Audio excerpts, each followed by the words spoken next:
Oke, kita kembali di segmen yang ketiga, Sisters. Untuk kamu yang lagi pacaran, ini ada pertanyaan penting buat kamu yang ada di rumah dan buat Mbak Fla juga. Kalian bisa memikir dan menimbang-nimbang. Misalnya nih, kita pada saat pacaran, tapi perempuannya mintanya dibayarin terus. Tuh, kira-kira kan udah pasti ini bukan kesetaraan gender yang pertama. Terus kira-kira yang kedua, kalau misalnya pacaran minta dibayarin terus, artinya dia beneran sayang nggak ya sama yang laki-laki? Nah, tanya sama Mbak Fla nih. Mbak, gimana nih kalau misalnya ada perempuan, including me gitu ya, tidak menampik gitu, pacaran, tapi minta dibayarin terus dong. Kalau misalnya nggak dibayarin ya ngapain punya pacar? Maksudnya semua bisa dilakukan sendiri gitu kan. Kenapa kalau misalnya perempuan pacaran terus minta dibayarin sepenuhnya sama laki-laki? Apakah itu berarti kita tidak menerapkan yang namanya kesetaraan gender?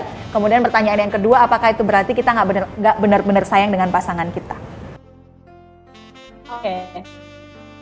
Menurutku balik lagi ke tujuan pacaran apa sih? Tujuan pacaran memang pengen membangun hubungan atau pengen dibayarin doang itu.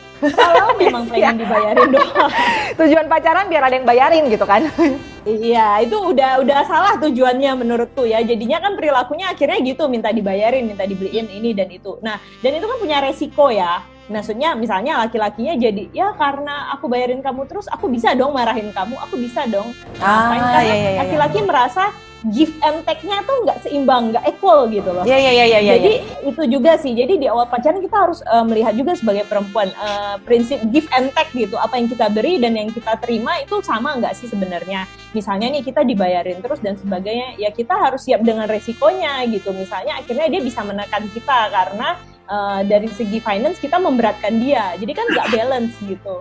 Nah itu jadi mesti lihat itu. Dan perempuan juga misalnya ada yang aku akhirnya memilih untuk bayarin gantian deh. Nah jadi kita nggak punya beban kan, kita nggak punya beban misalnya di kemudian hari laki-lakinya minta sesuatu, kamu sendiri nggak bayarin aku terus kok, kita gantian kok. Jadi dari aspek finance kita sebenarnya setara gitu. Nah kita mulai dari aspek apa nih, aspek yang lain misalnya aspek untuk nelpon ya, hal yang sederhana deh, yang nelpon cewek terus atau cowok terus nih gitu. Itu kan hal-hal sederhana yang kita bisa lihat, ada kesetaraan sih di situ. Jadi balik lagi sih komitmen sama value hidupnya kita gitu, value hidupnya kita tuh gimana gitu. Kadang ada loh perempuan yang sebenarnya nggak apa-apa digimanain, yang penting aku hidup sejahtera dari segi finance. Yang penting aku nggak keluar duit gitu ya. Iya, jadinya secara tidak. Jadi kayak kita nggak punya harga diri gitu ya jadi perempuan ya. Gendernya loh. Bener setuju sih aku. Nah, ada teman aku nih, aku mau nanyain teman aku. Teman aku nih pacaran, dia yang perempuan ya teman aku ya. Ketawanya jangan gitu dong, ini kayaknya seolah-olah gue nih, jadi bukan ini beneran teman aku nih nanyanya. Teman aku pacaran. Apapun yang dia lakukan, dia tuh minta persetujuan pacarnya dia, padahal baru pacaran ya. Nah, kalau kita udah ngomongin kayak gini, ini berarti nggak ada kesetaraan gender juga kah? Kalau ada hal seperti ini terjadi, apa-apa harus minta persetujuan pacarnya, nggak bisa bikin keputusan sendiri seperti itu? Oke. Kalau dalam pacaran itu kan komitmennya nggak terikat kayak ketika menikah gitu ya. Betul. Jadi misalnya sebaliknya laki-laki juga harus minta izin terus sama ceweknya, kan ada tipikal cewek yang seperti itu kan. Misalnya dua-duanya saling ya nggak masalah, mungkin itu komitmennya mereka. Tapi kalau misalnya ceweknya doang harus minta izin ini itu. Nah kita lihat lagi sih, memang jadinya tidak setara. Karena kenapa perempuan apa-apa mesti minta izin, sementara laki-laki enggak. Kenapa nih? Apakah nggak ada trust di hubungannya? Jadi kita gali lebih deep lagi nih sebenarnya. Laki-laki seperti itu tuh karena apa sih? Karena kita tidak percaya atau karena perempuannya harus patuh terus nih? Jadi menurutku yang case-nya temannya mbaknya ya itu sudah memang menuju ke ketidaksetaraan juga, karena dia juga tidak bisa melihat dirinya bisa, harusnya kita sebagai perempuan kita tahu dong apa yang boleh dan tidak dilakukan. Kenapa sih kita harus minta izin gitu? Kenapa apa-apa harus minta izin laki-laki gitu kan?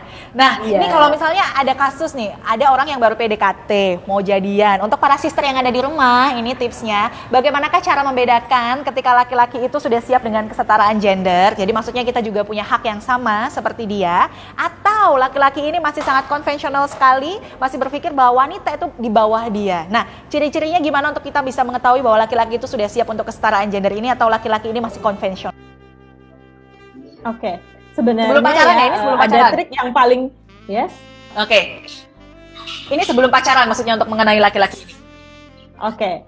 Untuk sebelum pacaran sebenarnya kita bisa melihat laki-laki itu dari bagaimana dia memperlakukan ibunya. Contoh. Yes.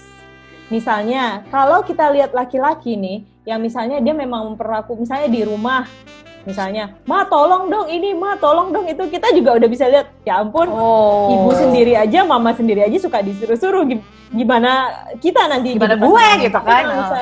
Yes, tapi gimana, dan kita bisa tanya dari bagaimana sih dia mendeskripsikan ibunya. Paling gampang, jadi kita ya tes psikologi dikit lah ke contoh-contoh pertanyaan pacar gitu.